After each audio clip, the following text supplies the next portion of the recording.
السلام عليكم ورحمة الله تعالى وبركاته. ما عرفتيش واش طيبي؟ راني جبت لكم طاجين بمسلك، اسم على مسمى. في نصف ساعة طاجين يكون طايب.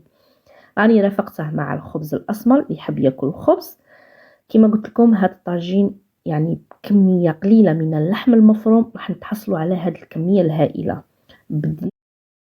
بنين راح تاكلوا صبعكم وراه. الوصفة سهلة كتير، تبع الوصفة الأخير.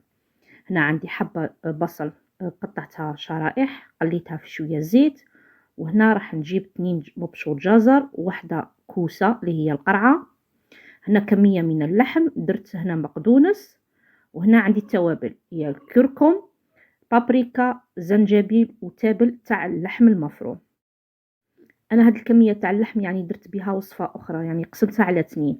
هنا راح نمزج كل المكونات، راح نديرهم صوابع نحطهم فوق هذاك البصل اللي يكون شويه مقلي في الزيت. راح نجيب البطاطا تاعنا نقطعها الى 4 قطع. هنا اي خضره عندكم ديروها، مثلا اللوبيا الخضراء، اي حاجه، اي قلت لكم اي خضره عندكم موجوده في الدار ضيفوها. راح نضيف نصف كأس تاع ماء فاتر، ندير فيه ملعقة كبيرة تاع طماطم مصبرة ونفس التوابل اللي درتهم في اللحم المفروم. نضيف هذا المرق، نغلق عليه نصف ساعة، كل شيء يكون طايب. يعني ما شاء الله تبارك الرحمن. راح تشوفوا الطبق واجد حاضر، شهيتكم في الجنة. نصف ساعة الطبق يعني يكون حاضر. راني ديجا تقاسمت معكم من قبل طبق سلاك الحاصلين، طبق ايضا صيفي ولذيذ جدا، مكوناته بسيطة. شوفوا الأطباق الجزائرية يعني كاين أطباق اللي تكون مكلفة وكاين أطباق اللي تكون في متناول الجميع وتكون لذيذة جدا. هنا تقدروا يعني تضيفوا البقدونس من الفوقة، يعني نتوما وما حبيتوا.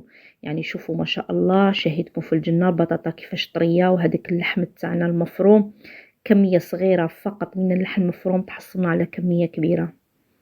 جربوا الطبق وشهيتكم في الجنة وبالصحة والراحة. واللي عجبكم الفيديو ما تنسوش اللايك وخلوا لي تعليق جميل.